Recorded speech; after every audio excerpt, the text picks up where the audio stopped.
vai pra cima do Maduro, ditador, e, cara, esquece, é uma questão de dia. Inclusive o Maduro já tá tentando negociar, ficar no comando da Venezuela por mais 3 anos e que depois ele entrega. Trump, assim, ele já sabe que vai perder, ele só tá tentando ganhar tempo. Trump não vai aceitar. O Maduro ou ele vai ser expulso ou ele vai ser capturado. O medo do Lula é que ele seja capturado, tá? Na verdade, o medo da esquerda da América Latina é que ele seja capturado. Hoje, eu acredito que a vida do Maduro tá mais em risco pelos seus colegas que podem ser denunciados do que pelo próprio Donald Trump. Eu não acho que Lula, Gustavo Petro quer deixar que o Maduro seja capturado com vida. E as investigações que estão nas mãos do FBI e outras autoridades envolvidas, elas vão continuar, elas vão a fundo nesse caso. Repito, pela gravidade que isso representa para a segurança nacional da América. Imagina o quanto que isso vai feder quando vier à tona o nome das pessoas que participaram dessa fraude. Olá pessoal, sejam bem-vindos. O meu nome é Bruno. Se você gosta e apoia o nosso conteúdo, então deixa o seu like e inscreva-se no canal.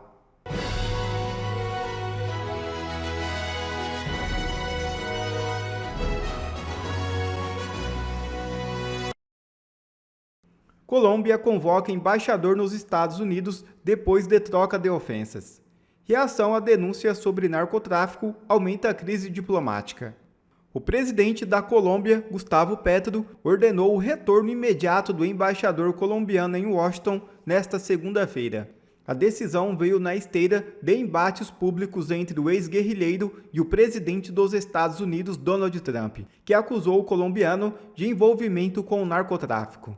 Trump suspendeu neste domingo toda a ajuda financeira destinada à Colômbia. Segundo ele, o governo de Petro estaria favorecendo a produção e o tráfico de drogas no país. Em uma publicação nas redes sociais, o republicano inclusive chamou o presidente colombiano de traficante de drogas. Enquanto isso, Maduro está prestes a entrar no modo entrega. Com os fuzileiros descendo na Venezuela, Maduro começa a ficar desesperado. As delações de Hugo Carvajal não vão entregar apenas provas de narcoterrorismo, mas acessos e estruturas que são usadas como base para o governo do ditador. A Venezuela ainda não entrou no modo entrega. Quando ele perceber que os amigos do Foro de São Paulo apenas fazem cena, ele vai ameaçar e soltar algumas pérolas. Nessa hora, não haverá mais defesa para os amigos da América do Sul que usaram recursos do narcotráfico para se eleger. Meus amigos, está se formando uma situação tão inédita na América Latina que é difícil de acreditar, mas pelo que eu estou vendo é o que vai acontecer. Nós sabíamos que a eleição do Donald Trump teria um impacto gigantesco na esquerda, principalmente aqui na América Latina. O que nós não podíamos antever é que poderia representar o fim da esquerda na América Latina. Eu vou te explicar como. Como vocês sabem, Donald Trump entendeu que o financiamento dos partidos de esquerda na América Latina sempre se deu através do narcotráfico. Ele está mirando agora na Venezuela, já que a Venezuela continua enviando drogas para os Estados Unidos, enviou 1 milhão de imigrantes ilegais, na maioria criminosos, que eles retiraram dos seus presídios e mandaram para lá. Aí o Donald Trump vai e recebe agora uma denúncia, uma delação do Carvajal, que é o ex-chefe de inteligência do Hugo Chávez, que entregou documentos mostrando como que foi criada uma indústria de financiamento de partidos e líderes de esquerda na América Latina através da corrupção da Venezuela. O Trump agora ligou no 12. Então vamos lá. Primeiro, ele autorizou inserção em território da Venezuela para acabar com Maduro. Maduro está desesperado. E não é sensacionalismo de vídeo de YouTube não, tá? O Maduro está desesperado. Ele está dormindo todas as noites em lugares diferentes. Não está andando mais com o celular. Tá paranoico porque ele sabe que ele ou vai ser explodido ou vai ser capturado. O medo da esquerda na América Latina é que Maduro seja capturado, porque se ele for capturado, obviamente ele vai delatar tudo que for preciso para poder diminuir a sua sentença. E ele sabe de coisas que envolvem o Lula. Os documentos do Carvajal que estão sendo entregues para a justiça americana têm o nome do Lula como sendo um receptor de dinheiro lá da Venezuela, da ditadura e do narcotráfico. Não só do Lula, tá? Evo Morales, Gustavo Petro. Vamos por partes, para você entender. Primeiro, o desespero do Maduro aqui, falando até em inglês, pedindo, pelo amor de Deus, eu não quero guerra. Not war. Just peace. Sem guerra, apenas pizza. Brincadeira, apenas guerra. Ele fala peace, mas parece que ele falou pizza. Yes, pizza. Pizza. Al pueblo de Estados Unidos, no a la guerra. No queremos una guerra en el Caribe ni en Sudamérica. No. Not war. Yes, pizza. Ele parece que fala pizza. Vamos lá. Esse cara está desesperado. Ele sabe que, primeiro, nenhum país do mundo vai sair em defesa dele. Quem poderia sair em defesa dele? China e Rússia. Só que China e Rússia estão em situações complicadas agora. Primeiro, China está numa guerra de tarifa com os Estados Unidos. Se ela ajuda a Venezuela agora, a situação dela tarifária piora. Rússia está numa guerra com a Ucrânia. Rússia não está numa das melhores situações. Gastou muito dinheiro nessa guerra interminável com a Ucrânia. Estados Unidos percebeu que a hora de resgatar a Venezuela e acabar com essa ditadura é agora. E o Trump e o Maduro não está conseguindo ajuda de ninguém, nem dos países da América Latina estão querendo ajudar. O único que está esboçando ali algumas falas a favor dele é, obviamente, o ladrão cachaceiro do Lula. Agora aqui, esse aqui é Gustavo Petro. Esse é o da Colômbia. Gustavo Petro, ele fala abertamente que quer liberar, como é que é? Whisky faz mais mal que cocaína. Vem para um evento no Brasil pedindo para que seja legalizado e liberado. Vai para um evento nos Estados Unidos, pega um alto-falante e pede para o exército. Olha o desespero dele. Ele pede para o exército americano não obedecer a Trump. Por quê? Porque ele sabe que ele é um próximo. Ele sabe que os documentos, né, que chegarão na mesa do Trump mostrarão que ele, Lula, Kirchner, Maduro, Hugo Chávez foram financiados pelo narco. A esquerda da América Latina está intrinsecamente envolvida com o narco. Até hoje, PCC, Comando Vermelho, são braços de partidos de esquerda. Então, aqui, eu não vou mostrar porque é longo, mas é um discurso dele falando a mesma coisa.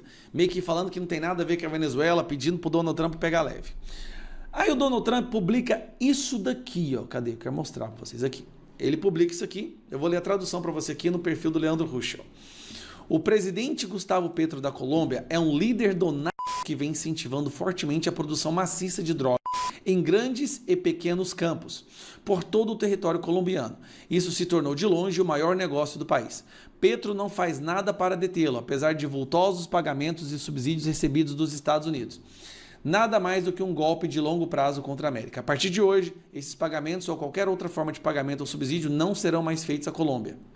O objetivo dessa produção de é vender quantidades massivas do produto para os Estados Unidos, causando morte, destruição e caos. Petro, um líder mal avaliado e extremamente impopular, que vive atacando os Estados Unidos com sua boca fresca, deve fechar imediatamente esses campos de morte, ou os Estados Unidos fecharão por ele, e não será de maneira agradável. Preste atenção, vamos voltar aqui. Então Trump vai para cima do Maduro, ditador, e, cara, esquece, é uma questão de dia. Inclusive o Maduro já está tentando negociar, ficar no comando da Venezuela por mais 3 anos e que depois ele entrega. Trump, assim, ele já sabe que vai perder, ele só está tentando ganhar tempo. Trump não vai aceitar. O Maduro ou ele vai ser explodido ou ele vai ser capturado. O medo do Lula é que ele seja capturado, tá? Na verdade, o medo da esquerda da América Latina é que ele seja capturado. Hoje eu acredito que a vida do Maduro está mais em risco pelos seus colegas que podem ser denunciados do que pelo próprio Donald Trump. Eu não acho que Lula, Gustavo Petro quer deixar que o Maduro seja capturado com vida. Então é perigoso que eles mesmos façam alguma coisa. É assim que funciona a lealdade dessa galera. Gustavo Petro, da Colômbia, que também é um país reconhecido por ser exportador de drogas. Trump avisa, ou você fecha esses campos de produção ou nós fecharemos para você. Isso quer dizer que é uma inserção terrestre também. Que na Colômbia, eu quero ver quem é que vai sair para defender a Colômbia. Cara, a situação está chegando no nível, aí vem Lula. Lula vai estar lá nos documentos, onde ele recebeu também dinheiro dessa galera. Kirchner, na Argentina, inclusive o Milei já está sabendo, e o Milei está muito próximo dos Estados Unidos. O que o Trump percebeu? A esquerda da América Latina é responsável por enviar drogas para o território americano, é a principal responsável. Então, se você corta esse dinheiro, se você corta o tráfico, a esquerda atrofia. Os movimentos, os partidos de esquerda não teriam dinheiro mais para se manter. Obviamente, elas teriam que roubar os cofres públicos, que é o que o Lula está fazendo aqui no Brasil. Mas vai ficar difícil. O PCC, gente, tá? Olha o que acontece com o PCC se o Trump fizer isso. Se ele acaba com a produção de drogas na Venezuela, na Colômbia, na Bolívia, O PCC fica sem droga para poder transportar, porque o PCC ele é o Delivery System, é o sistema de entrega. Ela é produzida nesses países que faz fronteira com o Brasil, vem para cá e o PCC envia para o resto do mundo. O PCC vai ficar sem o produto, o PCC vai atrofiar. Se bem que o PCC já está diversificando. Já está indo para imóveis, construtoras, fintechs e para dentro do governo, já está indo para dentro do Estado, judiciário. O PCC está dentro de tudo, né? Mas quem sabe eles não começam a agir de forma legal a partir do momento que não tiver mais droga para eles poderem trabalhar. O que o Trump está fazendo é uma virada de página na história da América Latina. Durante 40, 50 anos, a América Latina foi dominada por uma esquerda envolvida com narcótico. Se ele consegue alejar o narcótico na América Latina, a esquerda vai ser extremamente enfraquecida. E isso está a caminho de acontecer, gente. Assim, é surreal. E o plano, eu já vi que ele... Isso porque ele nem está focando aqui ainda. Ele está focando agora na Rússia, na questão da Rússia, da Índia, China, né? E, obviamente, a guerra no Israel e Hamas, que voltou agora, depois que o Hamas desrespeitou o cessar-fogo e começou a matar gente nas ruas, né? Eu quero ver o povo da Free Palestine ir para as ruas agora. É muito louco o que está acontecendo. E assim, a gente está vendo peças sendo colocadas aos poucos no tabuleiro, e quando a coisa implodir mesmo, vai ser um choque. Tá? Eu quero ver a imprensa sair em defesa de traficante. A Globo vai fazer isso, pode ter certeza que a Globo vai fazer isso. Cara, assim, o impacto da eleição do Donald Trump no mundo livre está sendo muito maior do que nós imaginávamos. Agora vamos orar para que chegue aqui no Brasil. Seguimos por aqui com mais um craque da seleção brasileira do rádio. O nome dele é Rodrigo Constantino. Fala com a gente, Consta. Nesse domingo, uma reportagem da Mary O'Grady no Wall Street Journal, um dos jornais mais importantes do mundo, sobre o caso Felipe Martins. Mary O'Grady é membro do board do jornal e alguém que acompanha há décadas a América Latina, uma especialista em América Latina. E ela deixa uma pergunta no ar no seu artigo. O Brasil penetrou na fronteira, na border protection americana? Quer dizer, houve uma fraude, de fato, que envolveu alguém do CBP, né, o órgão responsável por isso, porque o CBP já admite um erro, mas não foi um erro. Foi um erro deliberado, digamos assim. Foi uma fraude que foi cometida. E o que ela chama a atenção é que alguém tem que ser responsabilizado por isso, porque é da maior gravidade. Você imagina que uma nação estrangeira conseguindo adulterar um dado de entrada de um cidadão no próprio país, nos Estados Unidos, isso amanhã pode servir para um terrorista fazer o mesmo. Para uma nação hostil, como a Rússia, como a China, fazer o mesmo. Então é da maior gravidade. E a peça escrita pela Mary O'Grady mostra que ela está acompanhando de perto o caso, teve acesso aos documentos disponíveis, né, e está escandalizada com a fraude que foi cometida. Bom, esse é um caso que tem um potencial devastador para as autoridades envolvidas nessa fraude. Vamos lembrar que o Felipe Martins, a entrada dele, a suposta entrada dele fraudulenta nos Estados Unidos, só entrou no sistema quase 2 anos depois da data que teria ocorrido. Isso com um nome dele escrito de forma errada e um passaporte que estava cancelado porque houve denúncia de roubo do passaporte. Então, tudo muito estranho, tudo muito suspeito, para dizer o mínimo, né? E as investigações que estão nas mãos do FBI e outras autoridades envolvidas, elas vão continuar, elas vão a fundo nesse caso. Repito, pela gravidade que isso representa para a segurança nacional da América. Imagina o quanto que isso vai feder quando vier à tona o nome das pessoas que participaram dessa fraude. Por isso eu digo, esqueçam treta dentro da direita, que isso é perda de energia. Esse é um caso que interessa a todos nós, acima de tudo, ao próprio Felipe Martins, que é o maior interessado em esclarecer aquilo que ele foi alvo, como uma pessoa claramente inocente, que foi perseguido porque, no fundo, Alexandre de Moraes queria sua delação premiada sob tortura, para não ficar apenas com a frágil colaboração do Mauro Cid. Acabou que teve que ficar só com isso mesmo e serviu para condenar o Bolsonaro a 27 anos, porque o julgamento também foi uma fraude. Mas ele queria pressionar o Felipe Martins, arrumar pretextos para colocá-lo na prisão. Usou como base uma reportagem fraudulenta do Metrópolis, do Guilherme Amado, e essa entrada que foi adulterada e 2 anos depois estava no sistema pelo I-94, que é o que vale. Plano de voo, de viagem, essas coisas não são documentos oficiais.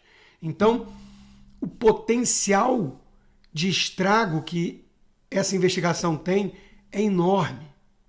É enorme. E pensando na única pessoa que deve ser pensada em relação a isso tudo, o Felipe Martins, nós deveríamos deixar qualquer treta de lado e focar nas investigações.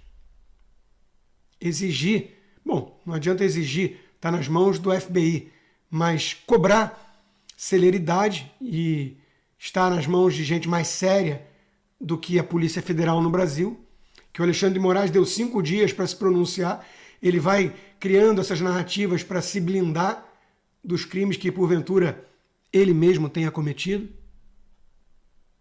E aí ele manda a Polícia Federal fazer alguma coisa, depois vai lá e intima a Polícia Federal para explicar o que aconteceu. É típico dos tiranos cínicos cá entre nós. Então vamos ver o que vai sair desse material todo, mas tudo leva a crer que figurões graúdos da nossa república, entre aspas, estiveram envolvidos numa fraude gravíssima. Haverá consequências? Espero que sim, acredito que sim, porque os Estados Unidos levam muito a sério sua segurança nacional.